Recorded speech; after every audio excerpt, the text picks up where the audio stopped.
This program contains graphic material, including offensive language. Viewer discretion is advised.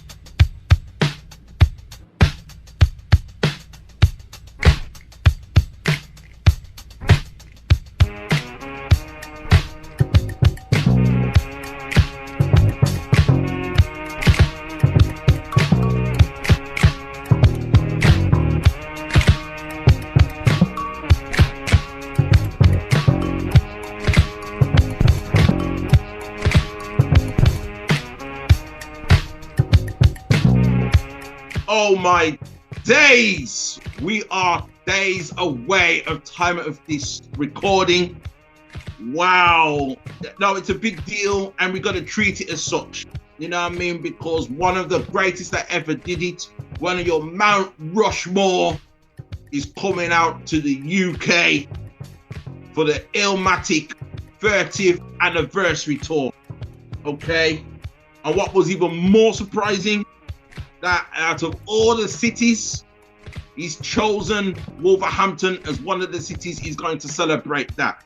So who would have thought that 30 years ago when I used to watch MTV Raps, MTV Raps that is, when I used to watch the One Love video from the ILLMATIC album, that this guy would celebrate in Wolverhampton of all places. You know what I mean? Not even Birmingham, you know, people. Wolverhampton.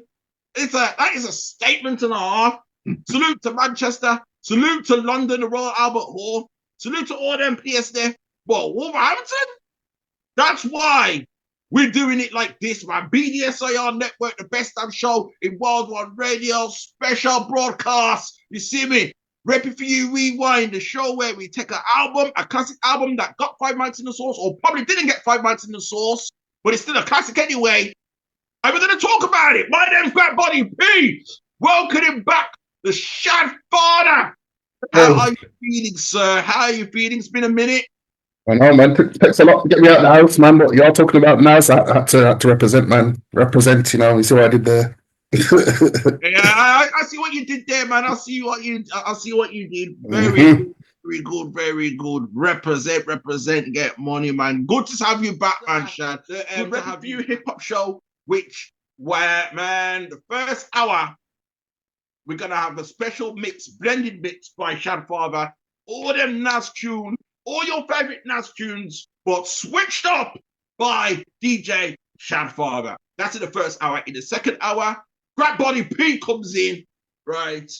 And I'm going to give you my NAS selection, you know what I mean? Because we've done NAS specials before, and, you know, the people have chosen the playlist. Well, this time, I've chosen the second half of the show, second half of the playlist, you know what I mean? And it won't be the same tracks that Shadfather's put, you know what I mean? If it does, it will make a sound, and then I have to start again and come with the next tune. That's how that goes, okay? So look out for that. RePPiN4U special. Escobar season has started. No!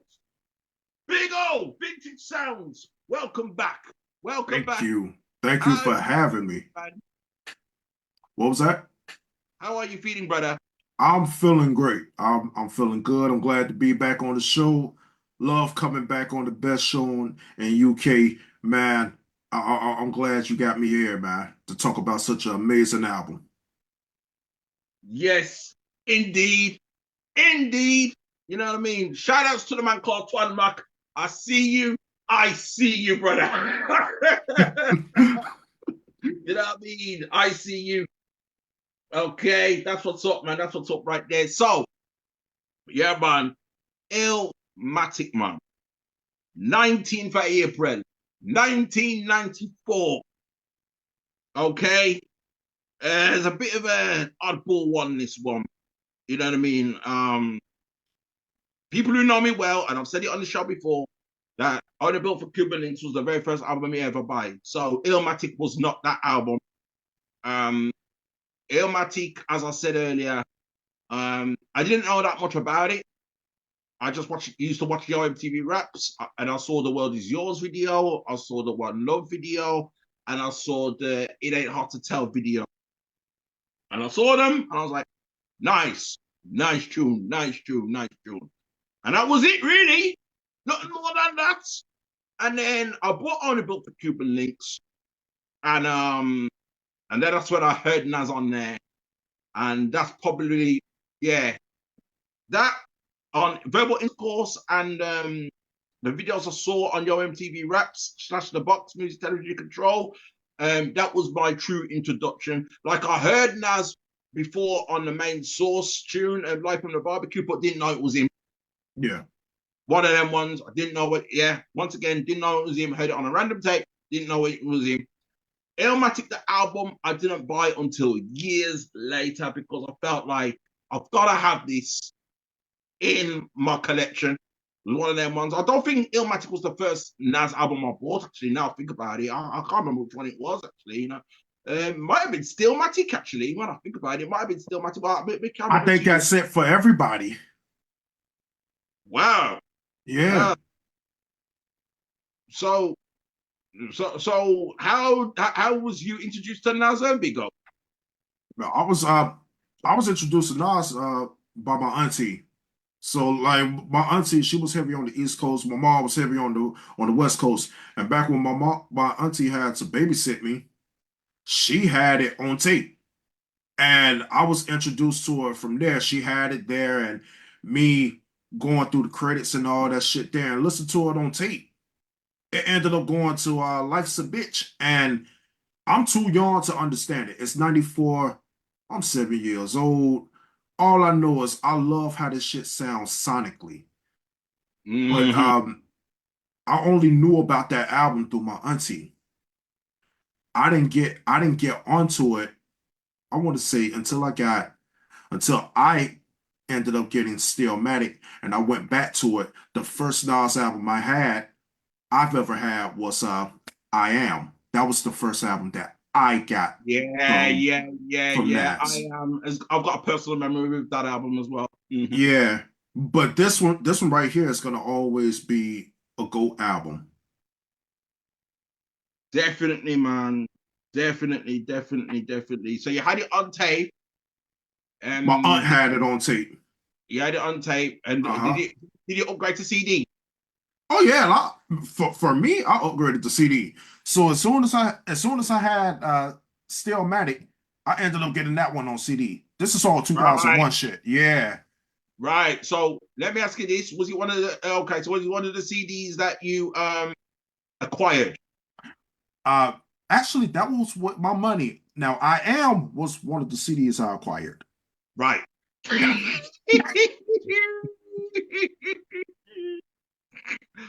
Gotta love it. Pun intended. Yeah. Yeah, man. That was one of the ones that I acquired, but Stillmatic, no, I paid for that one. Stillmatic, yeah, that was an album that I thought, you know what? No, I better stop playing around. You know, yeah.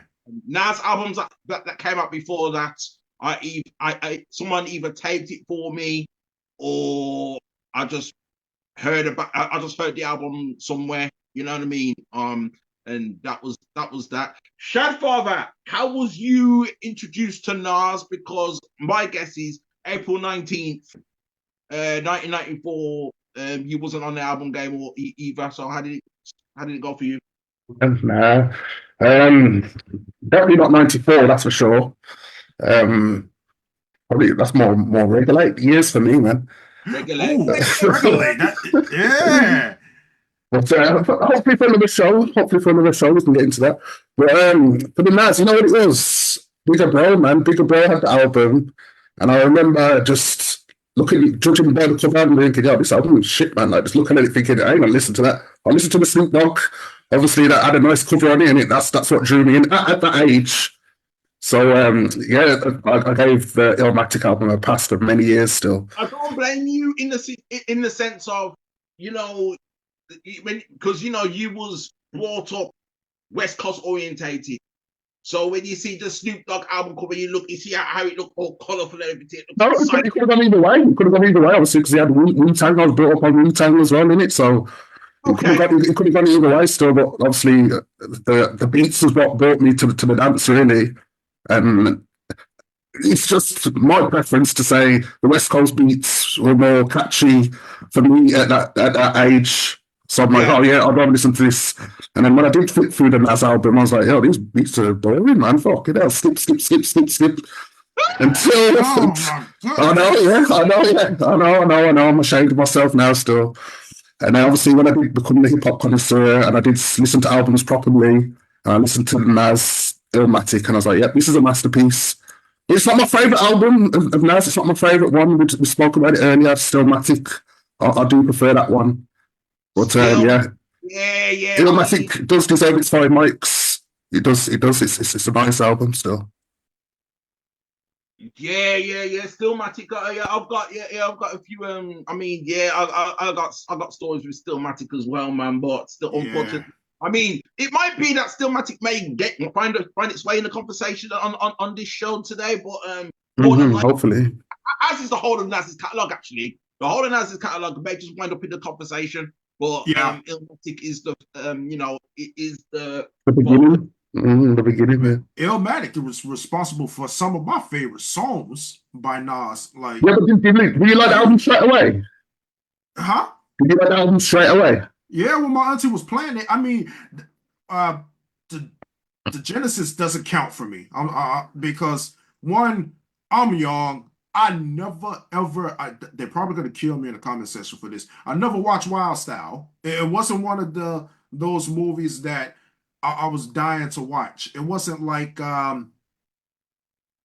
Breaking or Crush Groove, or some shit like that, which I thoroughly enjoy those movies. So when I heard the Genesis being played when my auntie was keeping me, I didn't really do anything to me. But when the song went to New York State of Mind, hey, that shit there, it came on. I loved the drums. Even as a child, when I'm listening to it in my auntie house, that shit was it was hard. But I'm telling you, when it went into Life's a Bitch, that was it. And the reason why Life's a Bitch gonna always be one of my favorite records is because my grandma was a Gap Band fan. So so like I already know about Yearning for Your Love when she was babysitting me. So to hear this, I ain't know shit about sampling or songs being flipped or anything like that. All I just knew is these dudes rapping over Yearning for Your Love, and I loved it. So what? that did it for me. Wow. I am hoping that the man called Double J, the historian, is able to chime into the show later and he can give us his account. Because my guess with him is he's got more of a history of Illmatic than we do. You know what I mean? Because we were all three of us were probably technically late to that party-ish. I'd say I'm only saying ish because we knew of certain tunes, but like the impact and the hype, it didn't catch us. I don't think it caught us like that. And then it was too young to catch me. Yeah, and then what happened was, I will tell you is, and I want to ask you guys as well. It was written, followed that in '96, right? Let me ask you guys this. It was written when did you hear it at '96? Did you guys hear the album in '96? On my own, I didn't hear that in '96. The album that I was just bugged out on in '96 as a kid was AT-Aliens. They came out the same year. So Outkast for me. Outkast dominated '96 for you. Yeah. When AT-Aliens came out, hey, that was it, man. Yeah, I could say the same for Busta Rhymes, the Coming album. Yeah. Beats, Rhymes, and Life. Ghostface Killer, the Iron Man. You know what I mean? Those three albums in particular, for me personally. Also, because I remember this shit with my cousin at my uncle's house. De La Soul States is High. We used to blast that shit at his house. Yeah. When he wasn't there, we used to blast that at his house and drink steal his beers and just sit on the porch and just chill and shit. And mind you, we 9. You know, We young, he's 9 years old. we're 9, and we're just doing that shit and talking about other things that I can't say on screen. But we were grown ass kids. Wow. Yeah. Wow. It was crazy, man. You're drinking beers at 9 years old? Were Man, you drinking alcohol at 9 years old, Shad? African pop, man. Give me that, man. Obviously now it's ginger beer, man, but that don't count as alcoholic. Now, unfortunately, I started too young with the drinking, man. Too young. Oh, snap. I think my mom's, yeah. I think my mom, I think she used to have like, those are like, she used to have these bottles and it was called Baby Sham at the time. Yeah. And yeah, she used to put us onto that. You know what I mean? I'll have a little bit of that, yeah. Yeah. Yo, shout out to the man called Crazy Ray, man. I see you. What's the topic? Illmatic. We're talking Illmatic. You see me? You know what I mean? Shout out to the man called WeRocx. The year he left school. Yeah, that was 96. That was 96 right there, man. You know what I mean? Yeah, WeRocx was my nemesis, but that's another that's another podcast altogether.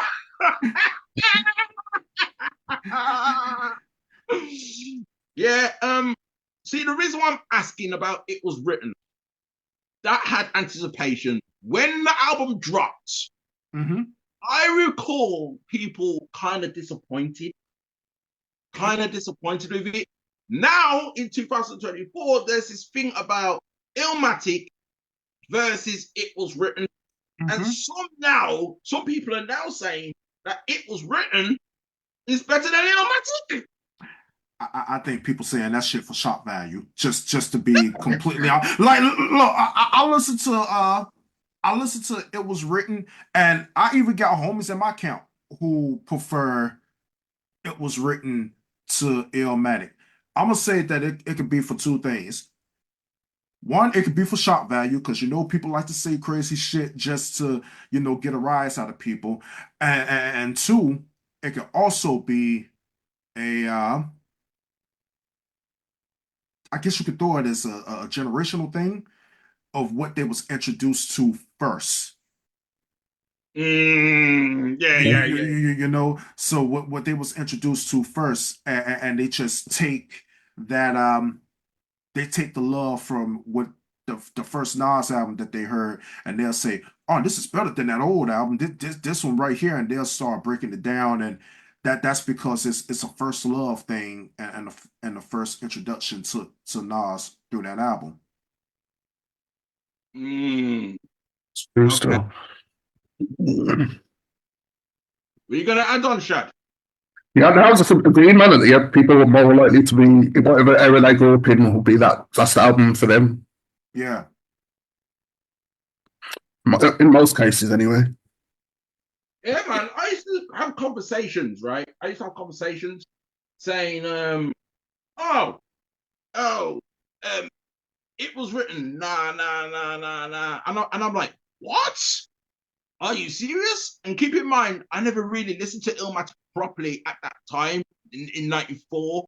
In 94, 95, 96. I never really heard the album. I just knew of its status. I knew that album is essential. And then people says, nah, It Was Written's not that good. And I'm like, what the hell? Yeah, this is impossible.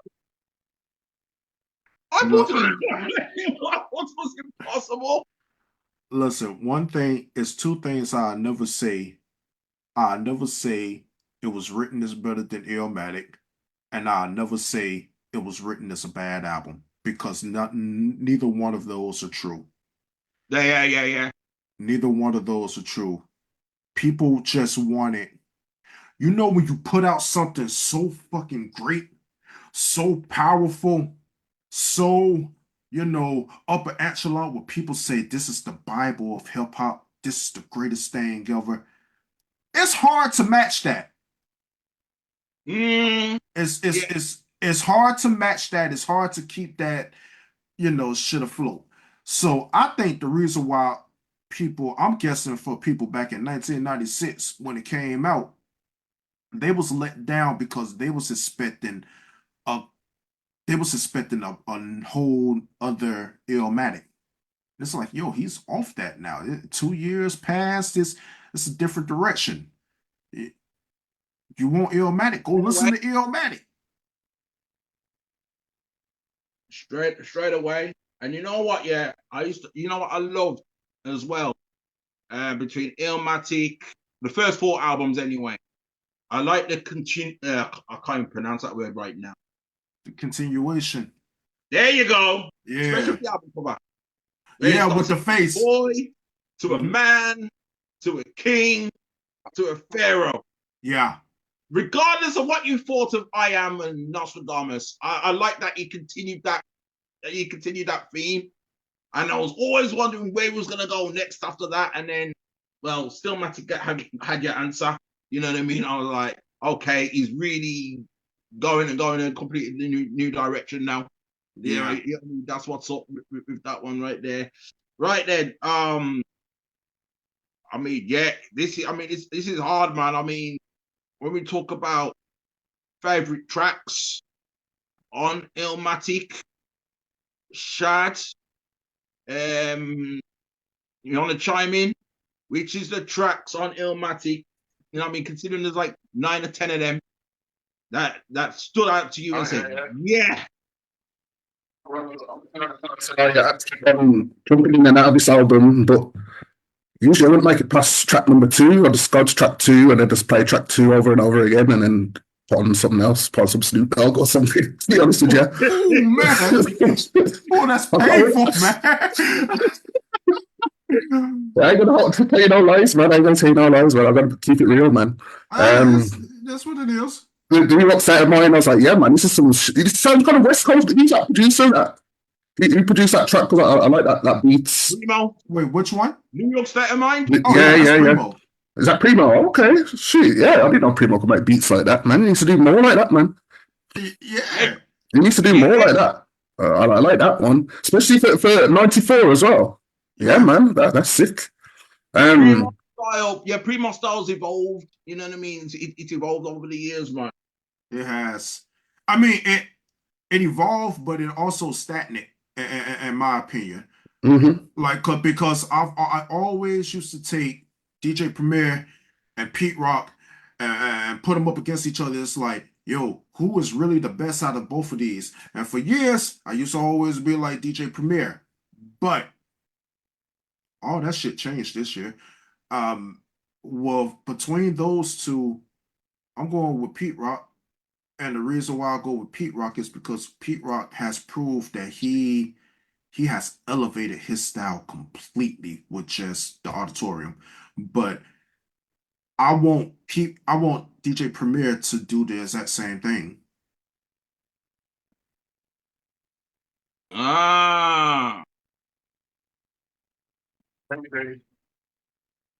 Interesting. I think my man JJ is trying to get in. I see him. Yeah. What you see him? Yeah, his name is above. It's above the chat. JJ, you there? You there, brother? Oh, God. Can you hear me? Yeah, but we can't see you. We can't see you yet. Right. Video out. But yeah, I'm in the house, man. Apologies. He's in the house. He's in the house. Welcome to RePPiN4U Rewind Double J. You know what I mean? The historian. You see me? What the radio call again? Black Culture Radio? Black Culture Radio, yeah. BlackCultureRadio.com every Friday, 10 p.m. UK time till 12. You know what I mean? He'll run you through some history, exclusive interviews. I think the latest one he did was with King Magnetic. Is that right? Yeah, man. Yeah, man. Yeah, man. Yeah, man. That's big, man. That's big. I mean, King Magnetic, he dropped a new album recently. You know what I mean? He's going on with things. But how you doing? How you doing, Double J? Yeah, I'm cool, man. I'm cool. Life gets in the way sometimes, but it's cool, man. You know how it goes. True indeed, man. True indeed. True indeed. So, Illmatic, we're talking about it. You know what I mean? Now, your story, I'm hoping that your story is different to ours. April 19th, 1994, we were kind of aware of Illmatic. We were kind of aware of the album, but we never bought it at that time. We bought it a lot later on. What's your story, Double J? Now, usually, you know, when I'm on there and we're talking about an album, I'm like, I was aware of it, but I wasn't really bothered. This one, I was waiting for. I was waiting for. Absolutely. Yeah. Because basically, these are the days when I used to spend a lot of time in record shops. And yeah, I was in a record shop one day and there was this tune playing in the background and it was like, oh yeah, man, that's Michael Jackson's Human Nature, man, on this beat. And there's this guy rapping on it. And it's like, oh, this is good, man. So I went up to the counter, I'm like, who's this, man? And the man handed me the It Ain't Hard to Tell single. So I bought that. I took it home. I was vibing to that. And then I listened to the Large Professor remix that was on there as well. And I was like, oh man, this tune is hard. This guy, because I missed all the Back to the Grill Again and all that. I didn't know about Nas before I heard It Ain't Hard to Tell. Right. I didn't know who he was. And then so I bought this single home, absolutely fell in love with this single, and then found out that the album was coming and what day it was coming, and I was there first day to buy it. You was there April 19th. 1994, boy. Yeah. Straight after work, went in the record shop near there and bought it. Boy, what? CD, cassette, vinyl? No, I bought the CD. You bought the CD. You still have the CD? No, man. I got rid of all my CDs a few years ago, you know, because I just ran out of storage, man. They were just taking up too much space. Because, you know what I mean? You know me. I had loads, man. I had a couple thousand CDs and I had nowhere to put them. So I just thought I was going to keep a select few, but then I just thought I'd just get rid of all of them, man. Do you know what I mean? So I just music magpied them all, made myself a little bit of money and that. Man, that is one thing I'm never doing. You know what I mean? They say never say never. Well, I understand it, man. If you got the storage and that, but you know, I've been a dad for too long, man. You run out of space when you got kids.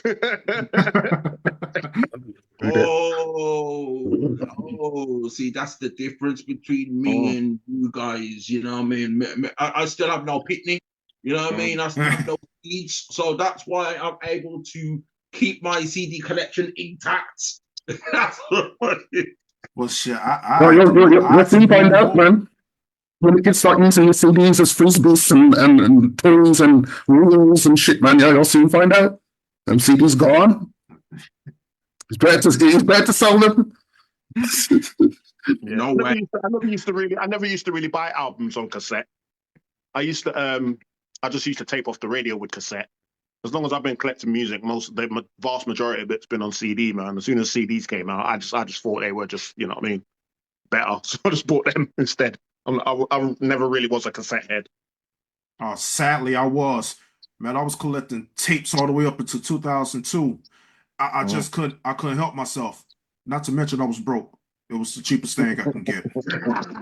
So, unless I stole some shit. But that was the only thing that I can do. Man, I was a cassette head. I was a cassette head until I had no choice. You know what I mean? Until I had no choice, man. When record stores was stopping doing the tapes, and then I was forced to buy CDs. And I didn't even have a CD player. The closest I had to a CD player was the Sega Saturn. You know what I mean? So yeah. I was playing CDs on my Sega Saturn, man. If you had a Sega Saturn, all my Sega Saturn heads.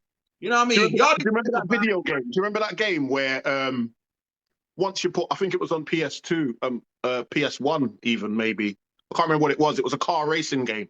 But once you put it in and it had loaded, you could take the CD out and put a music CD in, and it'd play the music CD while you was playing the game. That sounds like some PlayStation shit. Yeah, what PlayStation? Yeah. There's a few games that did that. Yeah. Yeah, so I always used to play my games and put a CD in and listen to my CDs while I was playing it.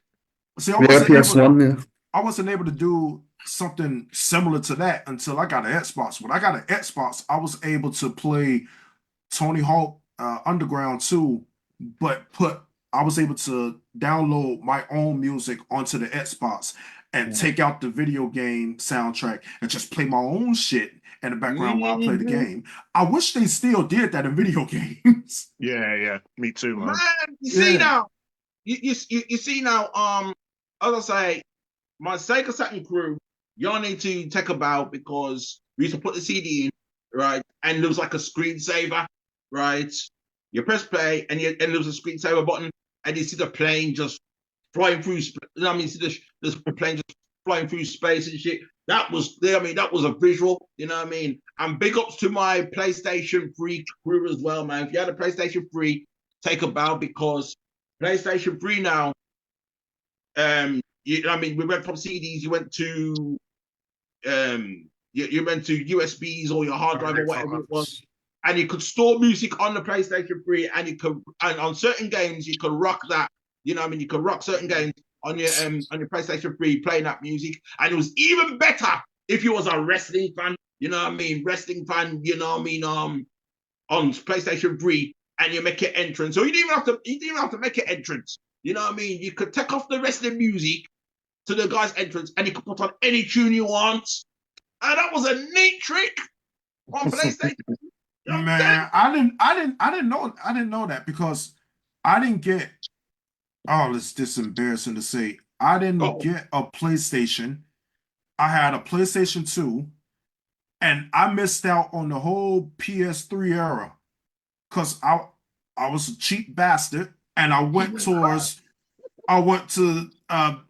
the fucking 360, the Xbox 360. That's what I was on, and the next time I got back onto the PlayStation was the PS4. Okay. So I missed out on all of the great shit on the PS3. I missed all of that. Oh, damn. Yeah.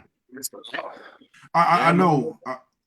It bothers me sometimes, but I mean, when the Xbox 360 came out, by the time I went to college, I had enough money to get my own system. This was around 2008, 2009, and I went to go and pick up a game system. I picked up the Xbox 360 because it was on sale for $150, and I got Grand Theft Auto 4 with it. Yeah, so I had both of those, and I missed out on the whole PS3. Oh man, it's a sweet man. You to play your own tunes over these games. You know, it just gave you another dimension of how to play these games, man. For real though. Man. So yeah, man, it ain't hard to tell. Yeah, I remember that tune. I mean, how can you not? Oh, you know what I mean? How can you not? I remember seeing that on your MTV Raps as well. And it was one of the first tunes that would have the Michael. Because like back then, if you sampled Michael Jackson, that was a big deal. Yeah, it was. Not anyone could sample Michael Jackson. Yeah, he was really tight with music, wasn't he? Wasn't it he had to actually like the song before he gave the clearance to it? Wasn't it something like that? He did the same thing for Teddy Riley with SWV for the Right Here Human Nature remix. He loved it and he just gave them.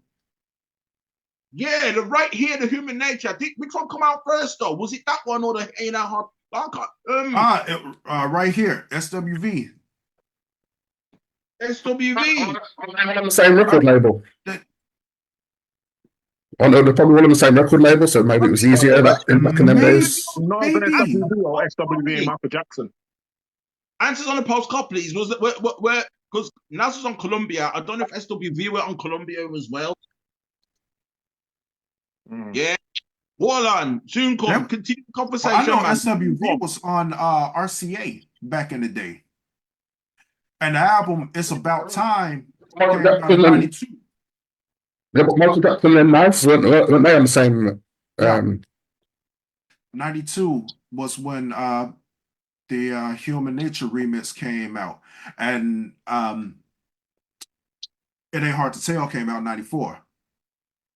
And that album came out on RCA. Okay. Okay. Yeah. Yeah, 92. Yeah, you're right. Yeah. It's About Time came out in 92. Mm-hmm. As much as you like love that track, does anyone else, I know you are going to say no, I already know it, man, but does anyone else find the saxophone a little bit annoying? Or do y'all love the saxophone? Because I find it annoying. It ain't hard to tell.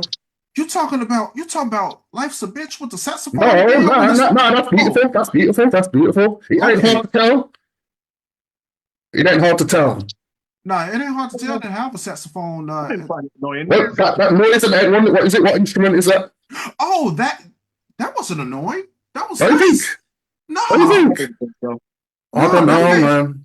I don't know, man. When it goes out, the beat sounds nice, man. And then when it comes back in, it wasn't much. So it didn't overtake the tune. It didn't overtake the chorus. Yeah. It didn't.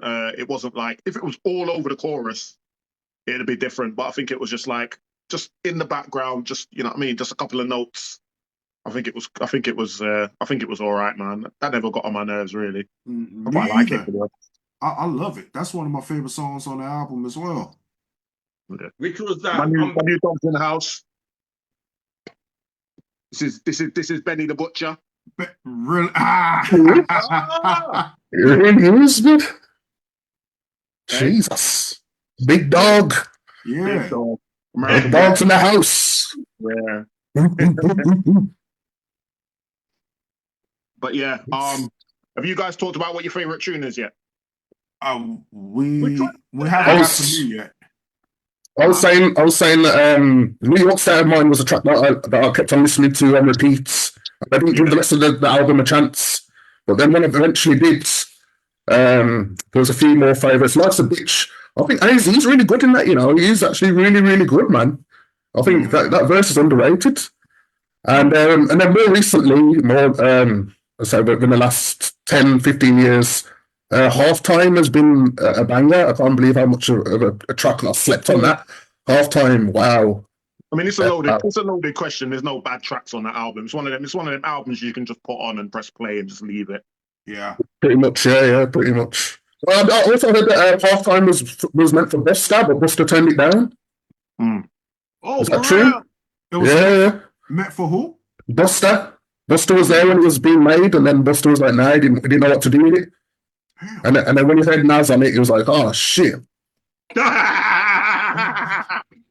I think it was a double XL interview or something. It's always crazy when you find out what tune was meant for other artists. It's like, I only found this out yesterday. This might be common knowledge, but I only found out yesterday that,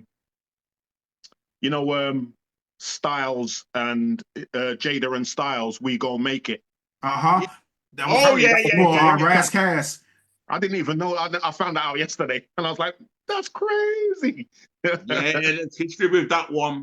I think the story with that was Ras Kass had the beat first, and he already recorded over it, did a whole song on it, and then when Kiss the Game Goodbye came out or some shit like that, he actually heard them rapping on it.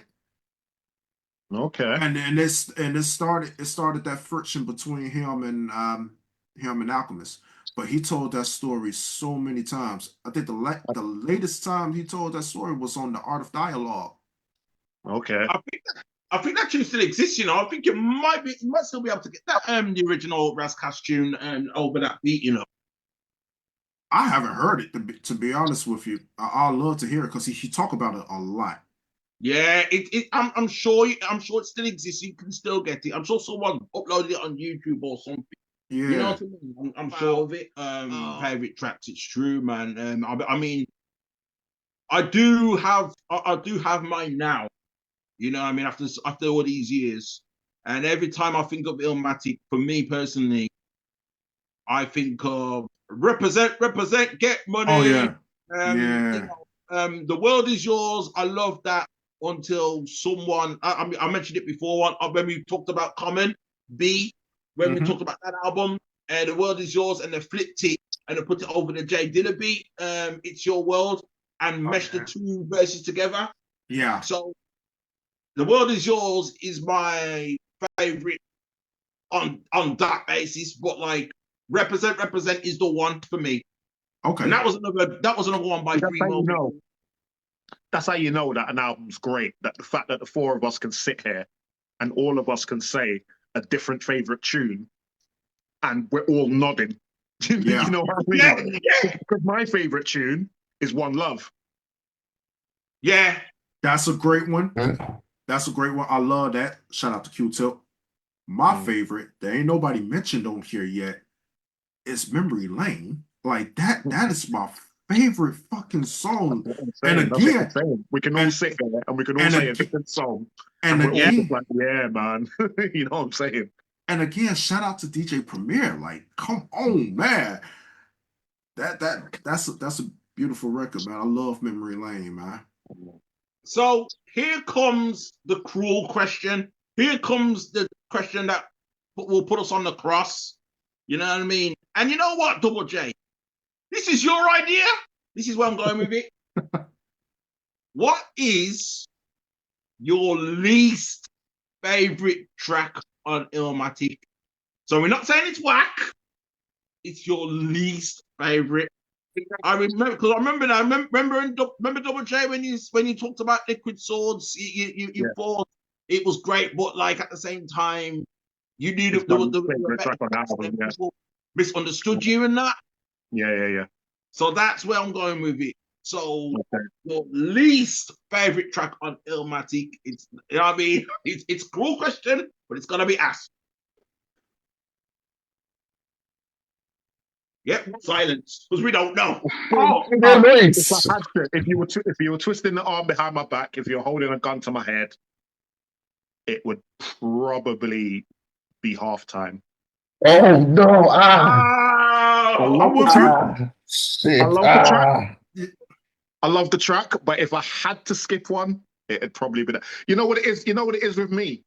The track is great, apart from like that tambourine sound that it's got in the background of that gets to me after a couple of minutes. I can't take that through the whole song. It's a great song. Like, that's the thing about Nas. Like, when you're talking about an album like this, you don't even need to talk about the rhymes because you know the rhymes are there. Yeah. You know what I'm saying? When a Nas album drops, you don't even need to talk about the rhymes because you know the rhymes are dope. So that's when you start like getting into the minutiae of the beats. And yeah, don't get me wrong. Halftime, I'd give it 8.5, 9 out of 10 for being a track. But compared to the other tracks on the album, for me personally, those tambourine, you know, in the background, grates on me after a little while. So yeah, that's my cross. Shad, same question. Least favorite. Not saying it's whack because it's not. It's just your least. I'll go with. Let's see. No one even mentioned "One Time for Your Mind." One Time for Your Mind, man. So probably put it on the cross. You know what, Shad? Even I can agree with you on that one. I think One Time for Your Mind is my least favorite as well. I think compared to all the others, yeah, put me on the cross. Compared to all the other tracks on there, it seems kind of lazy-ish. It is lazy, and it's very slow. Yeah, it's almost like how can I put this? You know the Godson album, and he's done a tune called Upper Rhymes. It's like he's just making it up on the spot.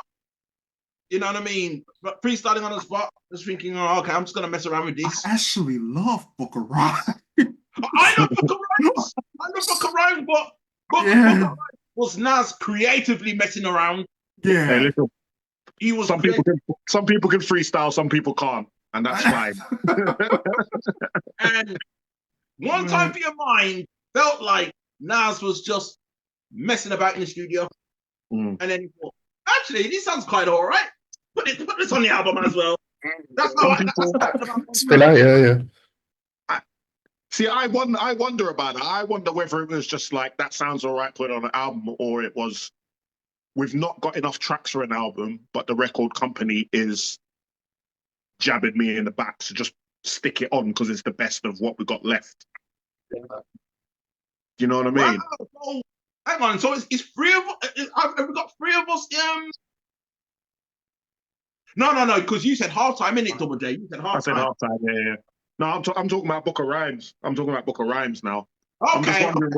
I'm just wondering whether like the record company was on his back, like we want Godson, we want Godson, we want Godson, and it was just like, just stick Book of Rhymes on there because do you know what I mean? The record label on my back. I love Book of Rhymes because I love that beat that Alchemist gave him, and I like the little concept of him just going through his Book of Rhymes and writing down some shit, ripping it up, saying, "Oh, this shit is whack. Let me get rid of it." And he's going through it in real time. So yeah, he literally did that, didn't he?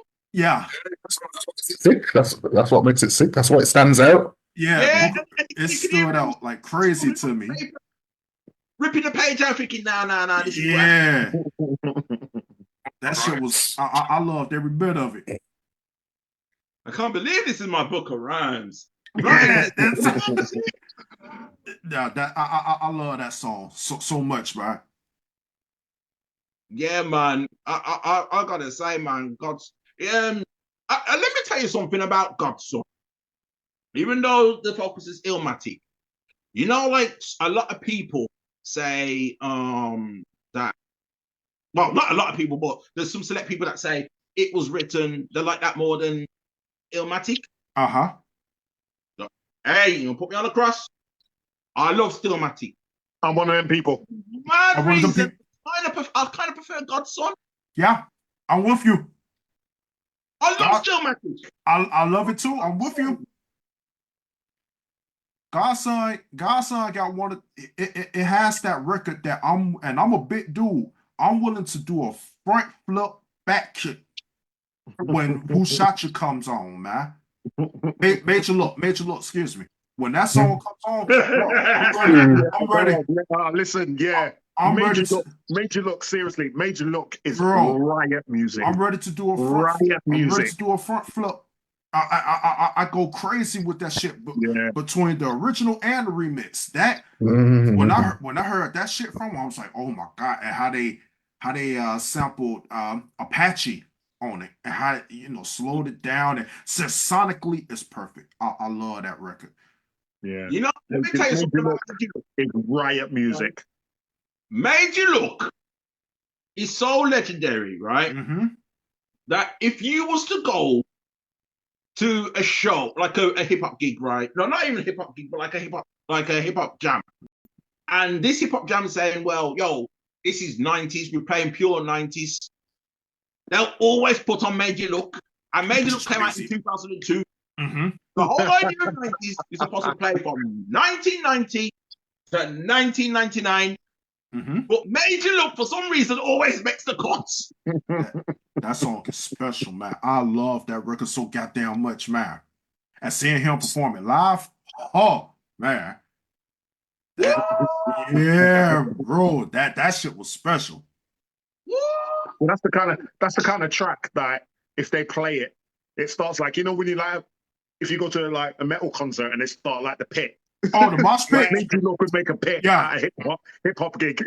Yeah, no, that is mosh pit type of music. Seriously, riot music. Yeah, somebody to that song.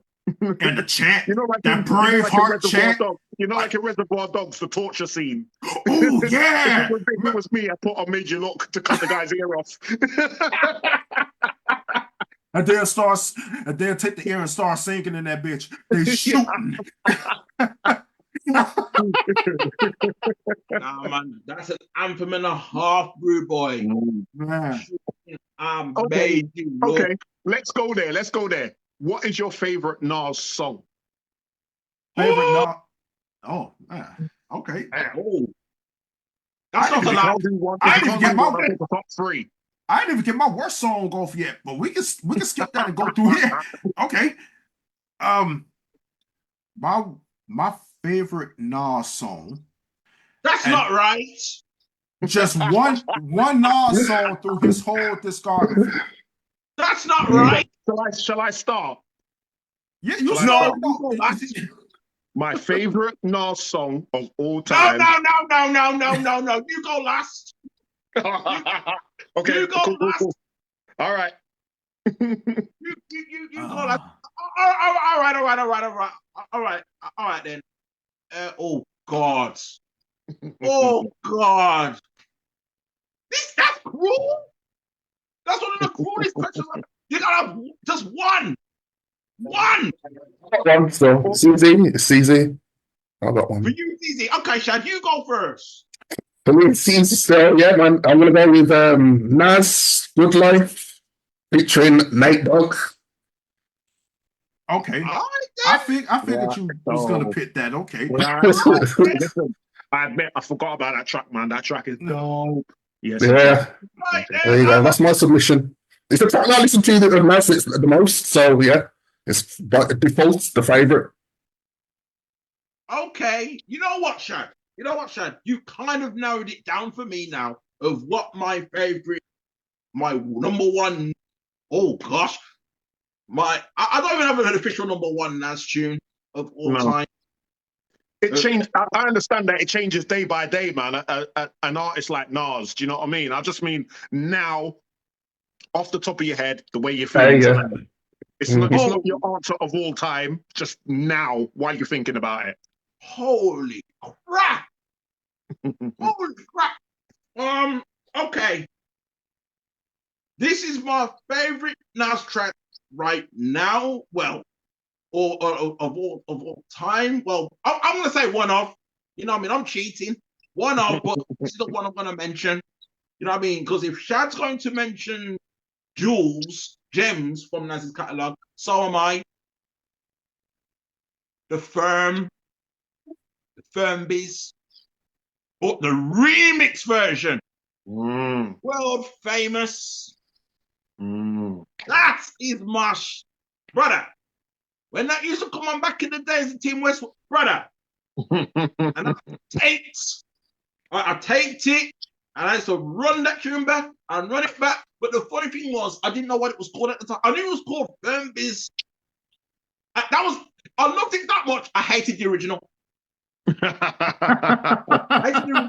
Right? The Firm Biz album, the Firm album came out. So here's me. I checked out the Firm album. I was looking for that world famous remix. Nowhere to be found. I was disappointed. I loved it so much. I hated the original, and I hated Phone Tap at the time. Ooh. At the time. Okay. At the time, I was like, Phone Tap. I'm not a big fan of Phone Tap. It's a good tune. The beat, yeah, but the song, nah. It's not a great tune. Man, I love Phone Tap. Dre, like, come on, nah, man, I love that shit. Actually, I'll tell you the funny thing. I'm playing that on my show tomorrow. Phone Tap. Oh, okay. No, you can't play that now. Yeah. So yeah, there it is. You know what I mean? The world famous tune. Woo! Gem. You've had time to think, Big O. What's yours, man? This shit sucked because mine is a world-renowned song. Y'all want to pull out gems and shit. I'm sorry. I'm gonna pick this one because it's the only one that's gonna get my fat ass off the ground. Major Look. I'm sorry. That I'm willing to kick somebody in the face over that, man.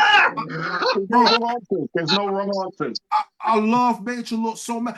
You know what? Fuck it. Not the original, the remix. There. The fucking remix. Yeah. Remix though. You want the best verse in that though?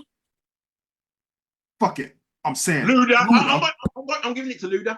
Yes. Yeah, Luda was rapping like rent was due. God damn it. He had to, bro. Luda was rapping. He was rapping like rent was due. Oh my. Could you imagine though? Could you imagine getting that phone call? You're Ludacris. You pick up Chris Bridges picks up the phone and goes, "Yo, this Nas, man. I want you to get on this tune with me and Jadakiss." And he's like, I've got to write some shit with this. And with the phone, it's That's no why writing. it came like that. Because he got the phone call and he found out who else was on the tune, and he was like, "Okay, I got to write this." Man. And that was in 2002. Lil debuted at technically 98, but he debuted in 2000. In 2002, when he did that verse, to me, that's when he solidified himself as one of the GOATs of the 2000s. That right there. Yeah, make you look, man, brother. See, yeah, too bad. That tune's too bad. It's so bad that people in the 90s, like it came out in the 90s. You know what I mean? That song is generational. My favorite Nas tune, Feast Theme. Oh, Feast Theme. Ooh. I love that track. I love that track. I could listen to that tune over and over again for the rest of the time and not get bored. I love that song. Love it. Love Double it. J, can I make a quick suggestion for everybody here? See, you threw out this massive bomb for us to pull out one song. How many albums do Nas have? I don't know. He has a lot of albums. So I wanna be fair. Through his albums, just snatch one that stand out the most to you out of all of those albums. Which album stands out to me from Nas? Which song on his album stand out to you the most? Oh, it's Feast Theme. Feast Theme is weird. Feast Theme must have just caught me at the right time. That tune, it's grimy. It's man, just everything about it, man, just makes me want to like break windows and you know what I mean, set fire to shit. You know what I'm saying? Don't get me wrong, Made You Look is the ultimate riot anthem, but Feast Theme as well, man, just makes you want to just hurt shit. You know what I'm saying? I love that tune, man. I love that tune. Really do. So Feast Theme, you know. Yeah, Feast Theme is it's a great move. It's a great song from a very, very underrated album. Like a lot of people don't talk about Streets Disciples as much. You know what Streets Disciple reminds me of? What's that? I think it was before its time. It reminds me of Kendrick Lamar's the last one, the Steppers album. What's it called? Oh, Mr. Morale and the Bit Steppers. Mr. Morale and which I love that album. Yeah. For me, Streets Disciple is less of an album and more of an art installation. Yeah. Do you know what I'm saying? Yeah. It's a whole multimedia experience. It's not just a CD. You know what I mean? Like, I mean, Nas has always painted pictures with his words, don't get me wrong. But on Streets Disciple, he was just bringing you everything. You can imagine the artworks hanging in the gallery. You can imagine the media coming over the speakers. You can imagine, some famous actor reading off an auto cue, giving a speech about what's happening, what you're looking at. And you know what I mean? And that Kendrick Lamar album for me was the same. It was more than an album. It was an art installation. It was do you know what I mean? It was a multimedia experience. You know what I'm saying? And that's what for me. It was a beautiful ahead of its time, and I think that's why a lot of people didn't understand it at the time because they were just waiting for the next Nas CD. Yeah, it was more than that, and it missed a lot. A lot of people missed it because of that because they were just looking straight for the music and nothing else, And people was too impatient with that album as well because that was also a double disc album, and like you said, it was art, just like Mr. Morale and the Bit Steppers. It was full of gems. It was full of gems. I loved it. Out of that, all the songs on that album that I love the most, I love War. War is an amazing song on that album. Yeah. You know what I loved about Streets Disciple? Even though I felt like it could be streamlined down, just like the Blueprint 2, but at the same time, it's like I like that at one point of the album, especially in disc 2, Nas was going through storytelling mode of how he used to be this gigolo, and all the girls running him down. You know what I mean? And he's on that path to marrying Khalees at the time. Yep. I really love that. Remember the times. Yeah. Remember the times and getting married. I used to love getting married, man. You know what I mean? And you know, back then, I think that was my very first time of me actually thinking, you know what, Nas? Well done. You found a woman. You found a woman that you want to spend the rest of your life with.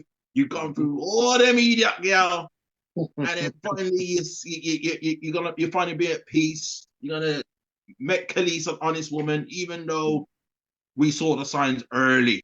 We saw the signs from Khalees' very first single. Man sitting on the milkshake. He couldn't help it, man. He wants some of that milkshake in it, that chocolate milkshake. Man. He brought him to the yard. And he started shooting. Hey, that milkshake get all of us. Word. That's a good album. Bro, that Khalees album, man. It's a good album, man.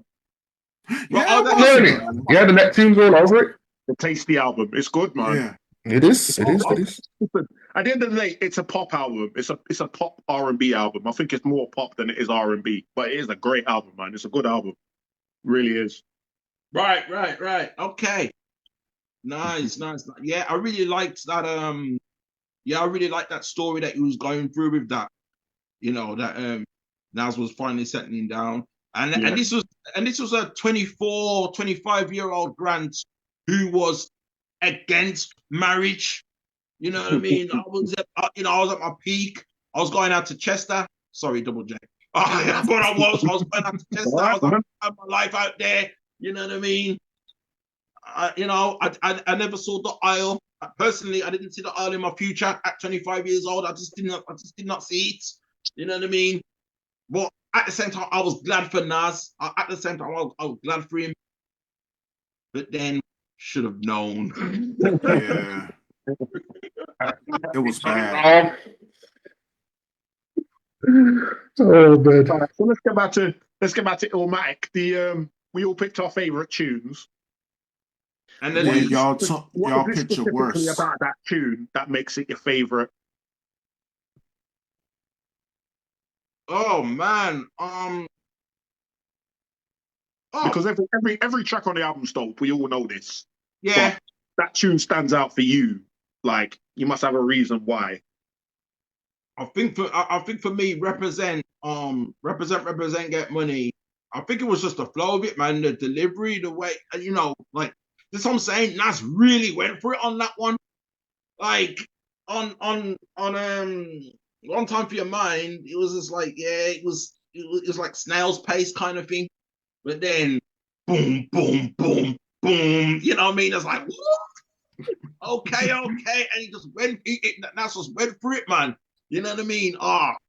It was the delivery and the flow with Represent, and then he's picking up everyone at the end of the track. So it was like that was, you know what I mean? Like when you have your album credits, and he's picking up everyone in the album credits. He felt like he was doing that at the end of Represent.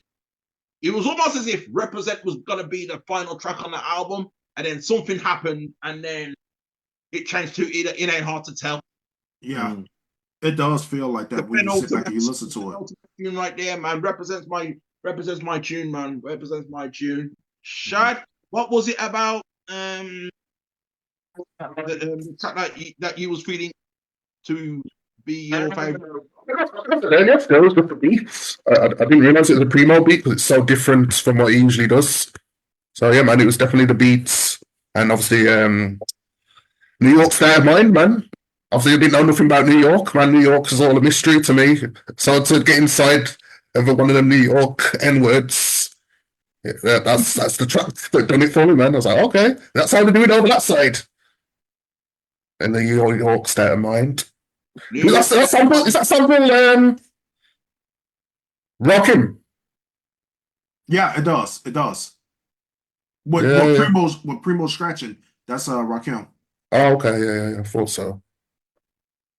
New York State of Mind is so classic that Nas had to run it back on I Am album. I made a part 2. Not as good though. Not as good. Yeah, man. I have to say, I prefer part 2 to part 1. Oh my God. Yeah. No. I feel like every time I come on here, I've got some like hot take that you all hate. I think JJ must stand for just joking. He's just joking, man, surely. No, but JJ. It's a joke. Hey, listen, what I would say is, when we finish this, go and listen to them both, man. Listen to everything, the production, the lyrics, everything. Okay, man. okay. Part 2 to part 1. I love part 1. Don't get me wrong. I'm not saying, listen, I'll give part 1 a 99.8 out of 100. I'll give part 2 a 99.9 out of 100. I'm not saying that it's a lesser tune. It's not. But part 2, that piano in the background, Primo's bounced on that beat. And Nas is just, when he's telling the story about his crew and, 7 turned to 6, 6 turned to 5, and oh man, it's just, But yeah, sorry. I'm actually with you on that one. Double J. You know what? Part 1. Nothing bad. Nothing bad. You know what? It's the production on it, because the production seems, clean or more polished or whatever. You could feel the ascension of the that's probably what it was. I don't know if you've ever heard Deep Cover Part 2, Snoop and Dre. It's slightly different, but with the lyrics, that's what it's making me think of. Like the same kind of tune, but different. But yeah, Deep Cover Part 2. I'm not sure if you've heard it or not, but wait, which one? Deep Cover Part 2. Oh, Deep Cover Part 2. Yeah. Slightly different beats. So that made me think of that. Right. Okay. I could say the same for Raekwon's tune. Can it be also simple the remix? You know what I mean? The original. Yeah. And then you had that one, where some of the notes were switched up. Yeah. It's just one of them ones. You know what I mean? Personally, I prefer the remix on Only Book of Cubics than I do on the original 36 track. It's just a preference. That's it.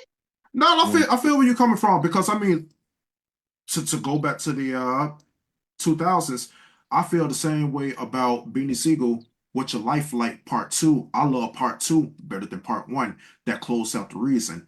Part 2 is a hell of a lot more emotional. What he's saying with the different beat, that shit was shit. It was magical to me. So I love What's Your Life Like Part 2 a hell of a lot more than Part 1. And Part 1 is fire. The story on it was crazy, but Part 2 is like, that shit was wow. I don't know if any of y'all really paid attention to The Reason by Beanie Siegel, but that shit was other than Key. That shit was crazy. Of course. Yeah. You see? Oh, when it comes to The Reason why being, remember, we nearly got out of hand on the last one. I think was it Scarface? And then we went to Beanie Siegel, and it nearly went out of control. Yeah. Listen, when Nas brought out Ether and he said that Beans was the best on the rock, I was like, oh yeah, without a doubt. At last, someone said it. Yeah, without a doubt. I've been a Beans head since 2000. That's what I'm saying, man. Since 2000. Yeah, we all paid attention to Beanie Siegel, man. Don't worry about it.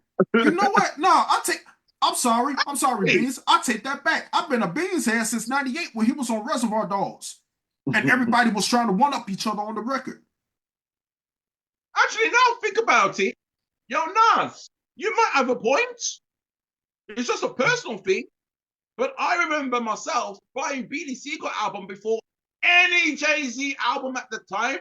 I've heard Jay-Z albums, I've heard CDs. I never actually owned the CDs. Matter of fact, I can't remember the very first Jay-Z CD I actually bought. The one thing I do know is I bought a Beanie Siegel CD before I bought a Jay-Z CD. See, I wish I could say that, but I can't, because I remember a girl I knew when I was in the 7th grade. She Oh, gave uh-oh. Here we go. she gave me Oh, okay. yeah, she gave me Hard Knock Life Volume 2. She said she didn't understand it, so I just took it from her. She gave it to me, and I took it out of her hand. Let me clarify that. I'm not sure if you've taken anything out. Yeah, she Anything. gave me the album. I fell in love with it, and then I went back and I was listening to his other albums. I went back to Reasonable Doubt, even though I love Dead Presidents when it came out in '96. The first Jay-Z album I had was Hard Knock Life. Then I went back and listened to Reasonable Doubt, loved it. When it came down to Volume 1, don't really like to talk about that one. I like to just talk about one track on Volume 1, that's it. But we talk about NAS today. Yeah. Yeah, so Big O, your favorite track on the album, why is it your favorite track? Oh, favorite track is Life's a Bitch, and the reason why is because of the Gap Band, Yearning for Your Love. And the reason why is when my grandma used to keep me, she's a huge Gap Band fan. So me being a kid and listening to it over in my auntie house, I didn't know shit about sampling. I didn't know any of that. All I knew was these two dudes was rapping over Yearning for Your Love, and I loved that record because of my granny. That's a great reason, man. That's a great reason. Man, definitely. You know what I mean? If it takes you back to that, you know what I mean? Then yes, 100%. Double J, let me ask you this. You know, as a hip hop historian of sorts, and I'm wondering if Shad and Big O's come across it as well. So how did you feel, Double J, about ILLMATIC? Yeah, ILLMATIC. Check. Yo, let me start you from the genesis. Far from where the finish is. No role models, just empty bottles of Guinnesses. I love Elzai. I love Elzai. And that's where it ends, man. Listen, that guy can do anything. Do you know what I mean? He's one of them rappers. He reminds me of, he's like Fonte. He's like Black Thought. He's like Planet Asia. He's one of them people that kind of should be in everyone's top 5. Yeah. But probably isn't. You know what I'm saying? Barsmith. If you give them a project and you tell them, do this with rhymes, they can do it. You know what I'm saying? Elzai could do anything. He's one of them people should be like, he should be like, when we're like mentioning Nas and the reverence that we have for Nas, we should be mentioning Elzai as well. Fonte, Planet Asia, Black Thought. You know what I mean? Like Black Thought's getting there now, but that's only really recent. You know what I'm saying? Like how long the Roots been around? Since the early 90s? Yeah. And it's only now in the 2010s, 2020s that everyone's like, oh yeah, Black Thought's dope. Black Thought's been dope since the early 90s. Where have you been? Yeah. You know what I'm saying? So when ILLMATIC came out, I was like, dope. You know what I'm saying? Elzai is that dude. He is that dude, man. He really is. He can put his hand to anything. People, if you haven't heard that album, I implore you. Matter of fact, if you're someone who's trapped in the 90s, I implore you even more to check out Elzai, Tinker, ILLMATIC. So basically what he's done, he's took the classic ILLMATIC, he's took the NAS ILLMATIC, and he's made it his own. He's completely done his own rendition. The song, got like a live instrument. Oh man, it's dope. It's dope. When you talk about, have you heard it, Big O?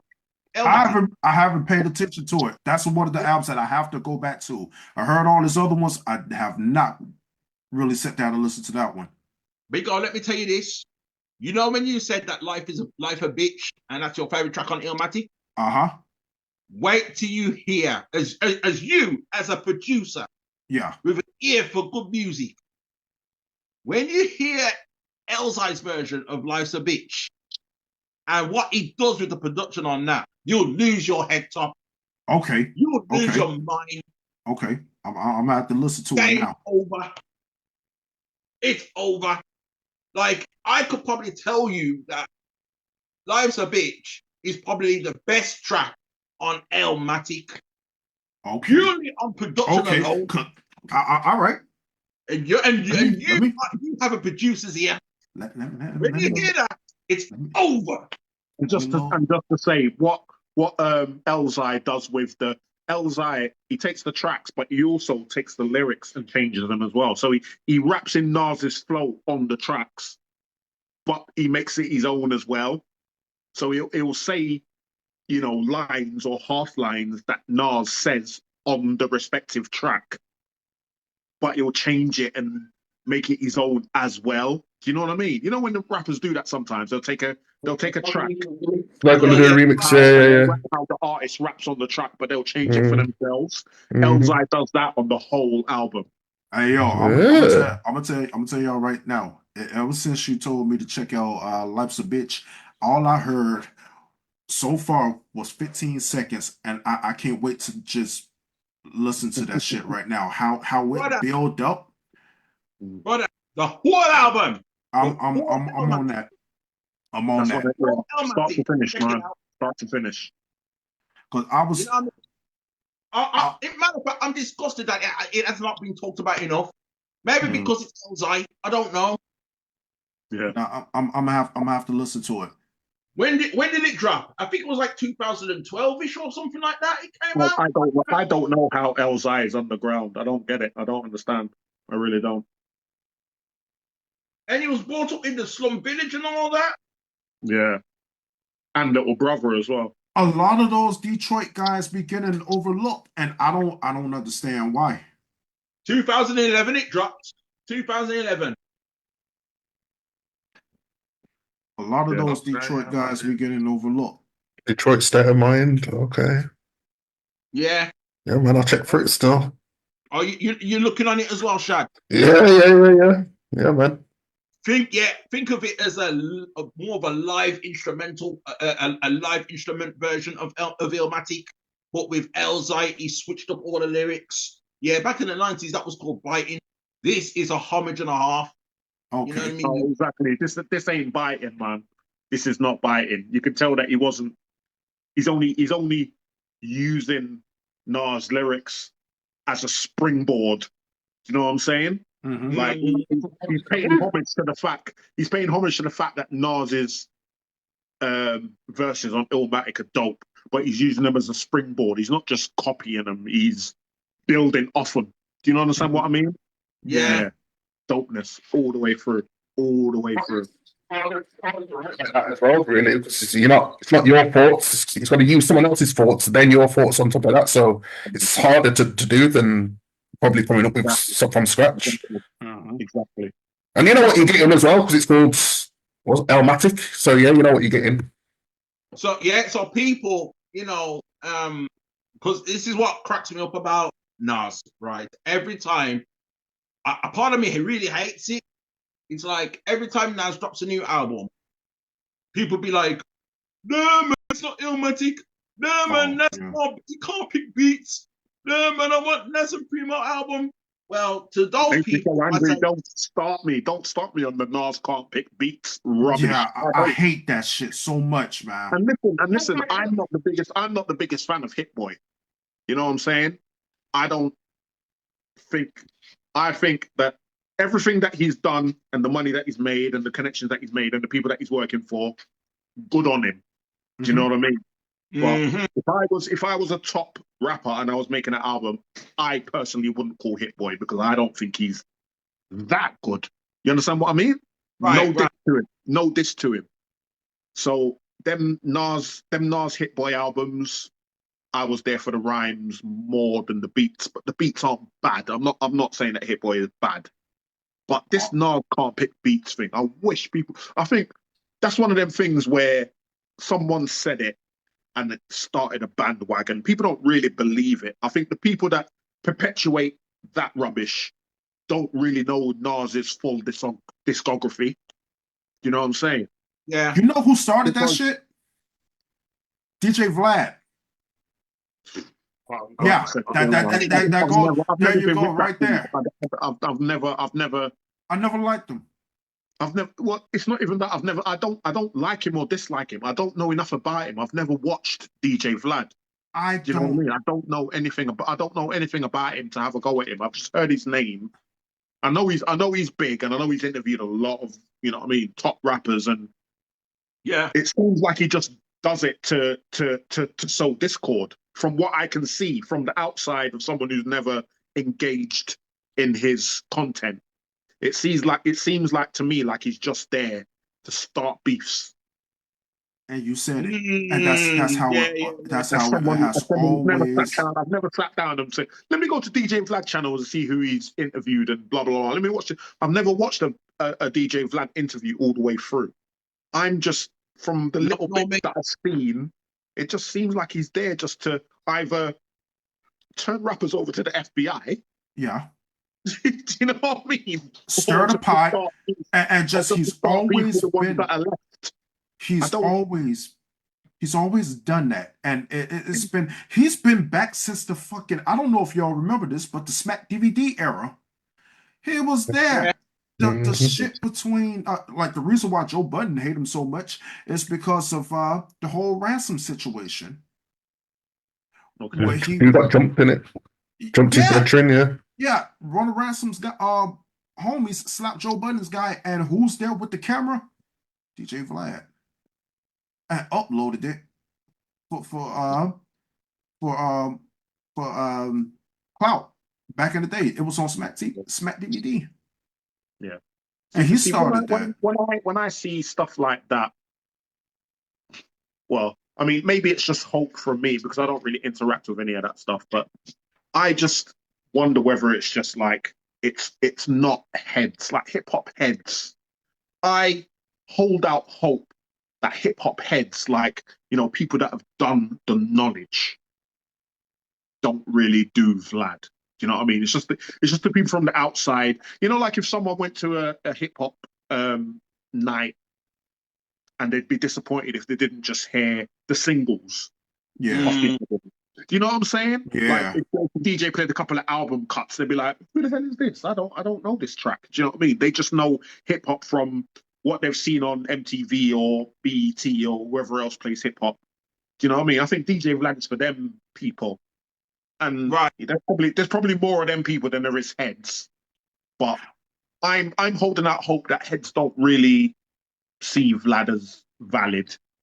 Well, see, the thing is, I haven't seen a DJ Vlad interview in a very, very long time. I don't know who still goes on there. I don't know who even still watches DJ Vlad. Lately, I've been seeing him get interviewed by a lot of people now. Yeah, a lot of people that I will see, and Shadfather, I recommend you checking out this other man's channel. It's called The Art of Dialogue, and I think it's one of the greatest. KD and Cool Kids, yeah. Okay, so you know, yeah, of course, yeah. All right, The Art of Dialogue is one of the best hip hop outlets that's out there on YouTube. It's like he's like a black version of DJ Vlad, so much better. He asks the right questions. He goes back into, like, he'll bring people from the Bad Boy era, and they will tell him stories that you didn't even know that happened during Bad Boy. Or they'll bring in people who was on the original Death Row back when Suge was running shit, and they'll tell you stories that you didn't even know that happened behind the scenes, or so on and so on. Just recently, he had Lord Jamar on there from Brand Nubian, and he knows how to ask the right questions. As a proper head, yeah. Yes, he's a real journalist, so it's never no bait type of shit. See, yeah. I mean, I would say that Vlad's a real journalist, but I don't think he's as much of a head as. I think he's more. I think he's like Leo Cohen. You know what I mean? You know what? That's a good. That's He wants to own a piece. But he's not for hip hop. Yeah, Do you yeah. understand what I mean? No, I understand exactly. He wants to use hip hop to make himself money, but he's not for hip hop. You know what I That's mean? exactly Yeah, exactly yeah, yeah. what And it he is. focuses on drama as well, isn't it? Yeah, if there's DJ Vlad fans in the comments that are like, no, DJ Vlad's ahead, do you know what I mean? I'll take their word for it because I don't know enough about him. I've never really been one to like want to really know too much about the artists. Do you know what I mean? I've always been more about the music. If the music drops and the music dope, I'll rep it. Yeah. But I don't really know much. Like I know P calls me like a hip hop historian all the time, and I appreciate that, man. I really do. But Well, your show's called The History of Hip I'm Hop. not the man to really sit down and watch interviews or know the background story of stuff. Like I'm just about the music. Do you know But what I that's mean? understandable. You know what I'm saying? Yeah. I'm not like because like I'm the kind of dude where when Protect Your Neck album dropped, when the video dropped and Ghostface Killer came out with the mask on. Right? Mm-hmm. I'm the dude that was like, I hope he doesn't take that mask off for a couple of years and no one knows who the hell he is. Do you know what I mean? Yeah. I liked the mystery. Do you understand what I mean? You know what I mean? I'm that dude. I don't need to know too much. Like, I've said it before. I'm into all kinds of music. Do you know what I mean? And you know what I mean? I don't like my favorite. Like I'm really into heavy metal. And like my favorite metal bands. Like I don't know too much about them. I don't know like all the members and what they do and all that kind of stuff. I just love the music. Yeah. You know what I'm saying? I don't need to know like your birthday. I don't need to know their birthday and where they were raised and do they make good music? Yes. Then I'm repping it, and that's me. You know what I'm saying? So when I see Vlad and I see like, do you know what I mean? Like it miss me with that because I'm not interested in that. I just want to know whether the artist is dope, or whether maybe the artist isn't dope, but they've done something dope. Do you know what I mean? Like we were talking before about that Drake track, "Think Good Thoughts." Do you know what I mean? Yeah. I'm not a Drake fan, but that track's dope, and I'll rep that track. Do you know what I mean? Ninth Wonder spazzed on the beat, and Fontaine and Elzai They killed it, and Drake killed his verse as well. Do you know what I mean? And I'll rep that track. Most of the other stuff he's done, miss me with that. Do you know what I mean? But that track, dope. Do you know what I mean? I don't get the Vlad thing, but you know what I mean. I'm older than most of the people that you know what I mean. Thingy, you know what I mean. I agree. I'm from the days where it was all about the music, and you didn't need to really know too much else. You know what I mean? No, I agree with you on that, and I think the fans, they ask way too much of the artists, and they want to know every damn thing about the artist. Like you said, what their birthday is, who they married to, what they ate last night. I don't need to know any of this, so I feel you on that. Some of the backstories, now. Everything's beef now, and everything is constant validation. Yeah. You know what I'm saying? It's like, like P was saying, I interviewed King Magnetic last week.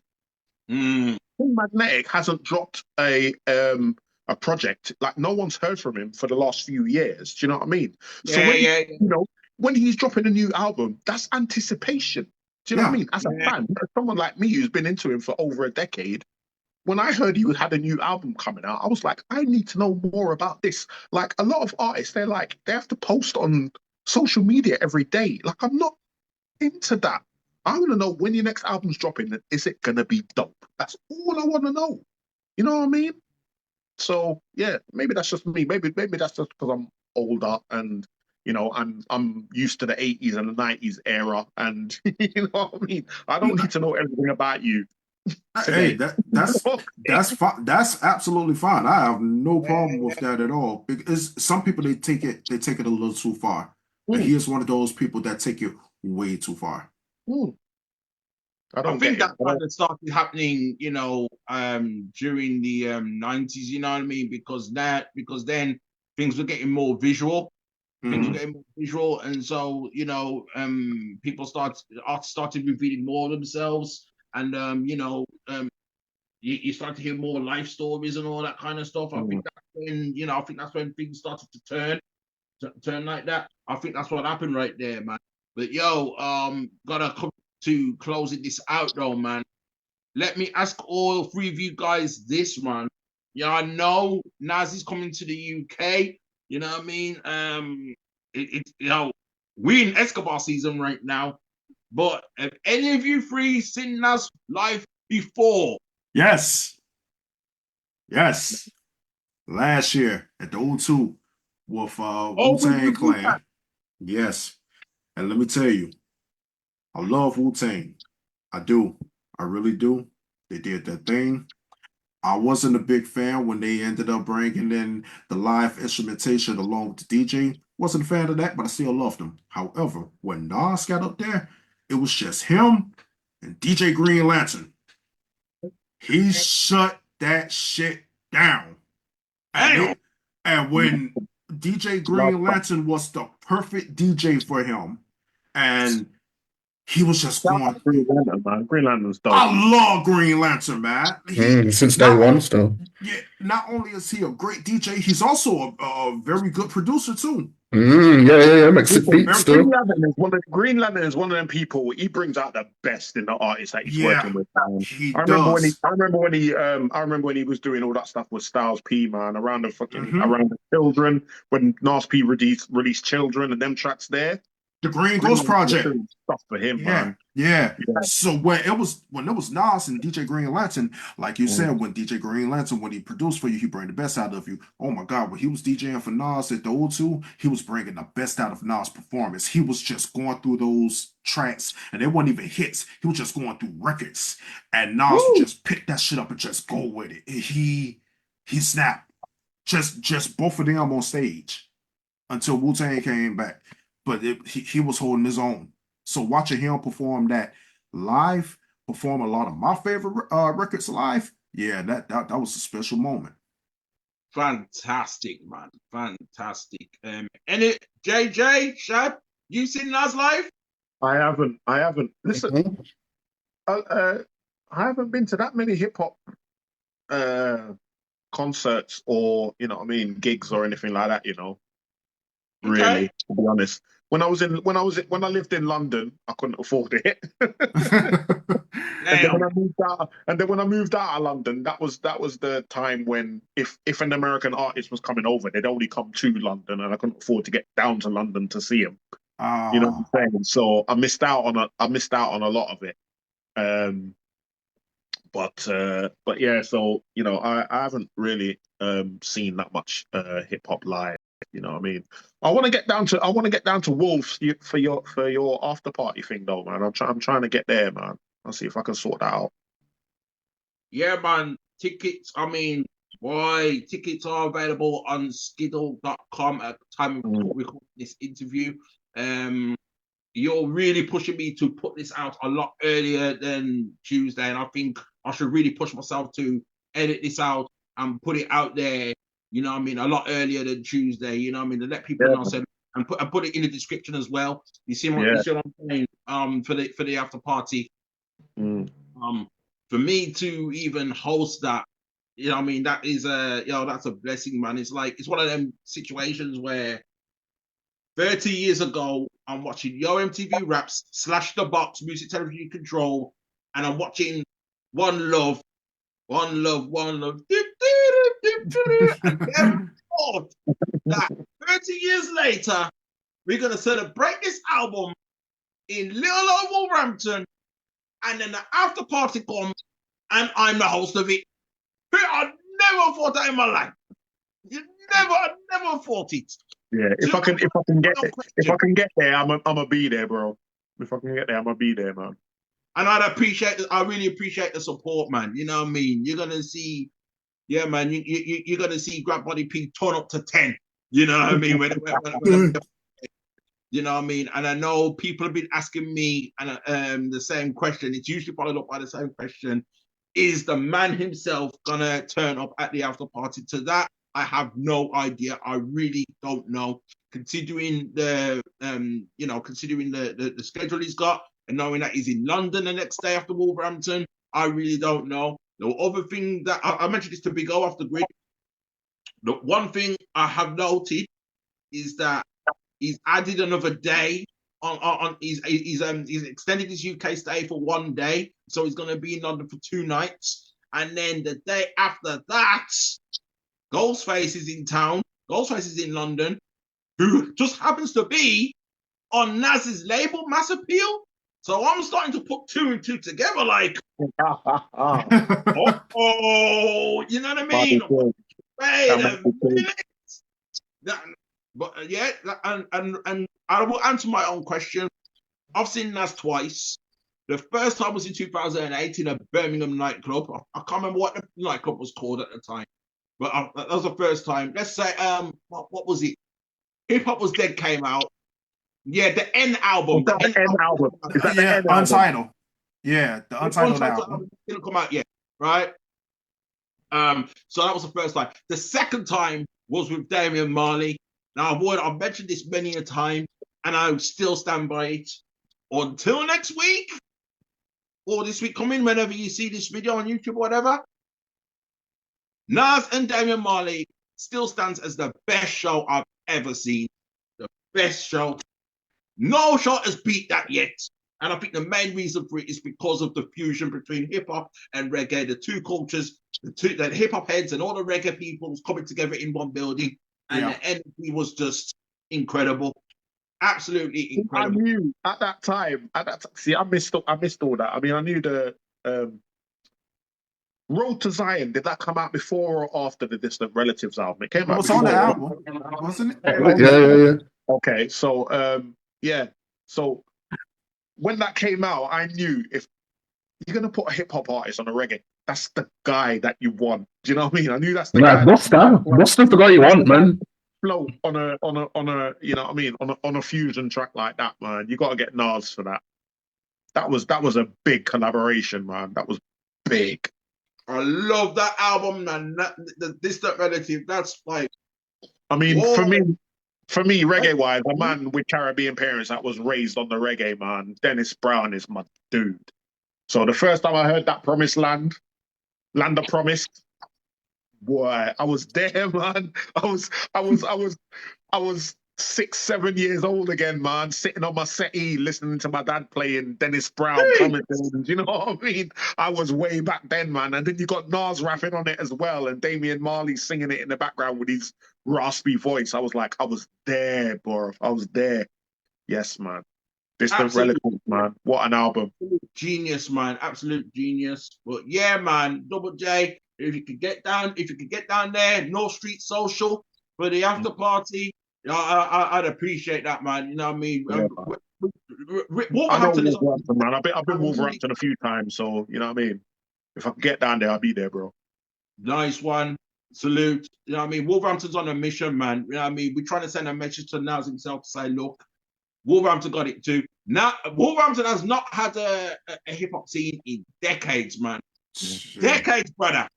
Decades. Wolverhampton's usually a town of house and garage and drum and bass. You know what I mean? I'm not gonna lie. There are a few hip hop heads, but the hip hop heads, let's put it like this: the hip hop heads in Wolverhampton, they're all married off, they're settled down, they've got their kids, all of that. They're not trying to go anywhere, except for one person.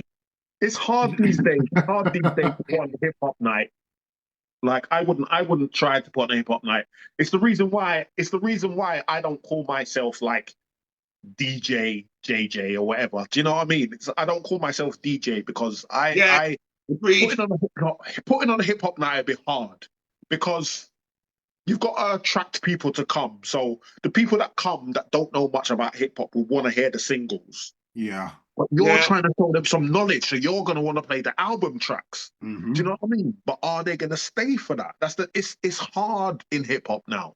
I can't imagine being a successful hip hop DJ out there doing nights. Like I'd like to talk to a few and find out how they do it because I couldn't imagine trying to do it now, especially with the scene the way it is now. Because a lot of underground hip hop isn't club stuff. Isn't No, club no, relevant no, no, no. unless you're playing trap stuff, which we're not doing over here.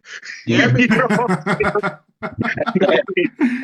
Unless you're doing booty dropping music, then Oh you no, know. Miami-based, booty-based music. But for heads, it's hard because heads, like, you know, the hip hop that we listen to isn't really dancing music anymore. no. So people don't really want to come out to a club and sit down. You know what I mean? So it's hard work, man. I don't know whether it's even possible. Very, very hard work. That's why I love places like Leicester. I love places like High Wycombe, and even Chester itself. Like back in when I used to come out to RBE's 2005, 2006. You know what I mean? Double J. That was the first time, 2006. I was out there. I celebrated my birthday in Chester, 2006. That was the very first time I heard Busta Rhymes "Touch It, Bring It." No word of a lie. When that was the first time I heard. Now that's a club track. Yeah.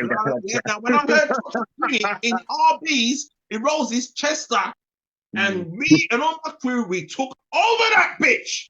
We took it over.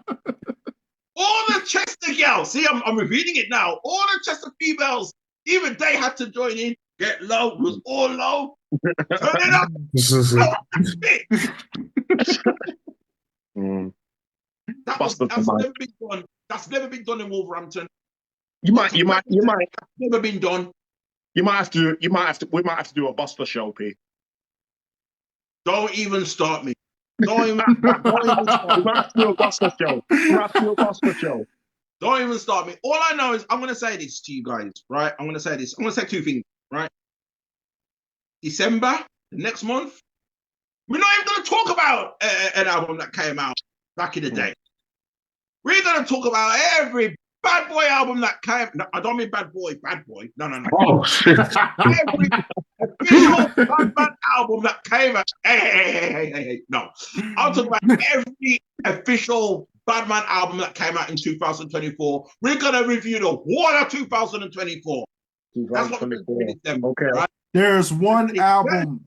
There's one album I'm really looking forward to next month. No!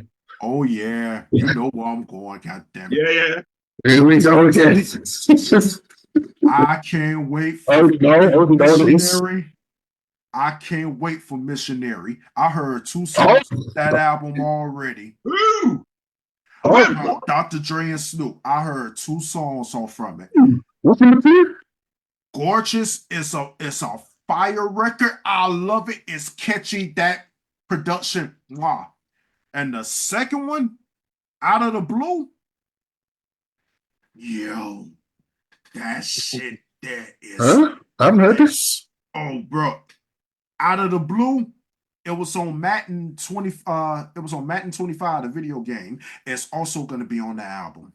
Rockets. I'm so happy about that. I have to admit, I'd not even heard, man. I thought Snoop was still doing it because I know like the Dog Pound's been big this year. Yeah, you know what I mean. Everything they've done, like that track that they released recently with Lady of Rage and RBX, man. I've been on that. Oh yeah, that's a fire record. But it's good to because like Snoop's been my dude since I don't know when. I've always since '93 when I first heard him. Yeah. I've always been a Snoop fan, man, and I love that he's out there just doing what he wants now. Do you know what I mean? If he wants to go make a gangster record, he go make a gangster record. If he wants to go bake cookies with Martha Stewart, he's doing that. If he wants to commentate on the equestrian at the Olympics, he's doing that. I love it. I really do. And the thing I love about Snoop, he's got something for everybody. Like my kids watch that little kid show that he's got. Oh yeah, I've seen that as well. Yeah, you know what I mean. Like my kids love that. You know what I mean? So Snoop has just got something for everybody, man. But it's good that Dr. Dre is still able to churn them hits because I ain't really heard anything from Dr. Dre since he bought out that GTA, the contract. Oh, the contract! I love the contract. When he promoted on that. And I was like, yeah, Dr. Dre still got it, man. It's good to know that in 2024 he's still making them moves because at the end of the day, he's a billionaire. He could just say, that's me. I'm done. I've done what I wanted to do. Do you know what I mean? And just spend the interest. He doesn't even need to touch the money that it's made. Yeah. For all we know, Dr. Dre's still spending money from the chronic. Do you know what I mean? No, that is true. You know what I mean? Not even spending money for the chronic. He's spending money for the Marshall Mathers LP. No, he hasn't even touched that money yet, brother. Probably ain't even touched that yet. Before, and I say it again, Eminem was such, like, when Dr. Dre found Eminem, he must have thought like heaven came down and blessed him. Yeah. all those beats that he couldn't give to black rappers. Yeah. And he just was able to put them on Eminem because Eminem can rap on anything. So yes. all them crazy, you know what I mean? Like Guilty Conscience. Like, which black rapper could he have given Guilty Conscience to? I'm trying to which think. Black rapper could he have given Mine? My name is. Which black rapper could he give that to rap on? I don't think any. Like Eminem took all them beats that he had in his vault that he couldn't give to anybody. And Eminem was just like, yeah, I'll rap on that. Do you know what I mean? Like, and turn it into when that white boy fell in his lap, he must have just been like, all my dreams have come true. But you know the crazy thing about Dr. Dre, I love that for him, man. No shade. I love that for him, man. I love that for him. I have to say this about Dr. Dre. Dr. Dre, when you said it's good to see him out here doing it in 2024, Dr. Dre is responsible for one of, if not the greatest R&B album of this year. Casablanca. Okay. Let's talk about that next month. Yeah. I didn't even know that. That's cool. Let's talk about that next month. That's what I'm saying. Check out this is what we'll do. We have, because what? The Missionary album comes out December 13th, right? So what that means is we can't do another RePPiN4U Rewind podcast until well after that time. And don't forget now, Big O, 2 days before that, December the 11th, I'll be back home. Yes, you will be back. And we got our, maybe what we could do is January 2025. We could talk about everything from 2024. No. I'm not saying not to do it. I'm not saying not to do it next time, but I'm just saying, like, January 2025, we could just do an overview of the whole year. I have to say something because I'm not going to be in the country in December. I leave on the 22nd of December. So it's going to be between the 13th and the 22nd. We got to do the so Double J to that. Yeah. That's why I said no, because December after Missionary, surely there ain't going to be no Bad Boy album coming out after that. Surely. Nah. So Missionary is going to see me, right? That's so between the 13th and the 22nd, we got to do the final RePPiN4U Rewind. We're going to review the whole year. Yes. I'm saying December. You know why? Because that brings me to my number 2 point, which I wanted to mention, which is January is my time. January is my birthday. Yeah. And then when you mention Busta, I was thinking either him or Ghostface Killer. One of them two. I want to talk about one of their albums for my birthday. My birthday is January the 11th. So around that time, we do RePPiN4U Rewind on either Ghost or Busta. One of the two. I don't know which one. At the end of the day, we could either do one of their albums or just do the artist. Just do the artist. Just do Busta or just do Ghostface. We don't really have to concentrate on an album. Just do Busta or just do Ghostface. We'll have to figure it out. We'll figure it out by that time. You know what I mean? Because Holy for Ghostface album, Milo. I would say that because, a lot of people say that Ghostface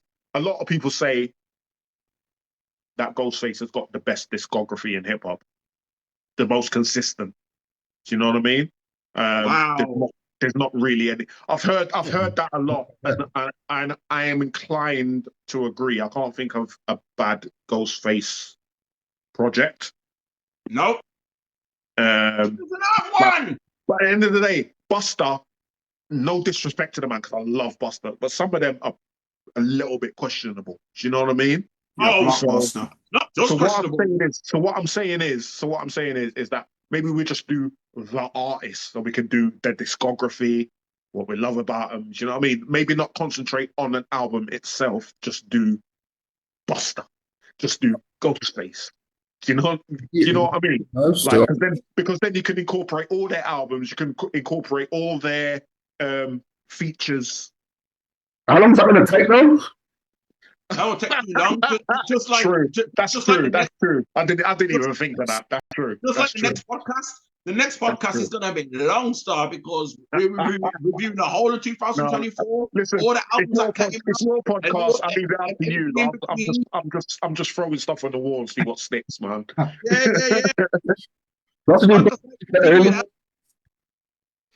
We'll figure it out, and that's my birthday month, and them two are my top upper echelon. They're my all-time favorites. You know what I mean? Buster here, Ghostface here. You know what I mean? It's up to you from 1 or 2. I don't know. I don't care. You know what I mean? Them are my all-time favorites. The two of them. You know what I mean? Joint number 1.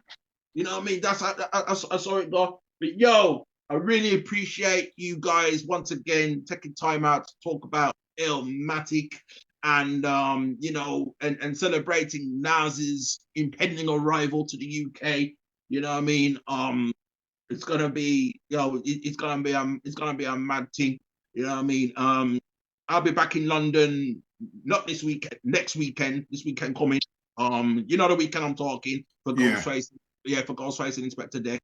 Whether NAS will make an appearance, who knows? We don't know. It just, like I says, Ghostface is on NAS's label, Mass Appeal, and the fact that NAS has extended his stay in the UK by 1 day, and it's made me think, you know what I mean? That's what I gotta say about that, man. We'll see what happens, man. But before you go, you keep on mentioning ILLMATIC, and I just thought it almost wasn't ILLMATIC. It was almost Word Life. It was almost going to call the album Word Life, in it. But obviously his homie got the life sentence. His homie's still ILLMATIC Ice or something like that was his name. ILLMATIC Ice, so we dedicated the album to him. But before that, it was going to be called Word Life. So we could have been celebrating the Word Life album 30 years later, not ILLMATIC. Yeah, someone did pass away around that time, didn't they? No, I didn't. Will, wasn't He was in prison, innit, for murder. One of his homies, ILLMATIC, apparently his name was. Oh, right. So that's he kind of named the album after he told me. Ill Will. Ill Will. I don't pay attention. I never even knew that. Yeah. Ill Will, someone different. Okay. I didn't know that. Okay. Yeah, man. Until the next one. Get ready for the next classic, man. Salute everybody, man. Thank you all for the continued support, man. Thank you for everyone who passed through on the Zoom as well, on the Facebook Live, man. We're gonna do this again in the middle of December. Yeah. Somewhere between the 13th and the 22nd of December, because by that time the Missionary album come out, and we're gonna talk about that and every album, well, every wicked piece of album that come out in 2024, and we declare 2024 the best year in hip hop since 1991. It's the best year in hip hop since 2023, because 2023 was a wicked year in hip hop as well. It really was. Seriously, I've said it before and I say it again. Listen, in 20, 30 years' time, when they're looking back, I think that they'll see now in the same way that we see the 90s. Yeah. Oh, they're definitely going to look at it. It's same for 2018 and 2019, because both of those years, they was just loaded. Listen, 2016 was a great year. 2017 was a great year. 2019 was a great year. 2022, 2023, and 2024. It's just been dopeness upon dopeness. Yeah. And we're not done yet. I'd say. We ain't done. Yeah. We're not done yet. That's the beauty of it. This last decade has been dope. That's the beauty of it. Guys, until next time, see you in December. We out. Peace. What, if anything, would you change about ILLMATIC? Nothing. There's 9 songs on there. The intro makes it read as 10, but it's only 9 songs. I think it's a perfect record. Perfect. It's a perfect record. I couldn't say that before, but there's so many different dynamics to it. The album cover started a whole thing where since then, there's been tons of artists who put their child picture, close-ups of their child picture from here up. You know what I mean? It's just 9 songs on it, and it's straight to the point, the music on it. I wouldn't change nothing. Because this is what happens when you fuck with the final boss!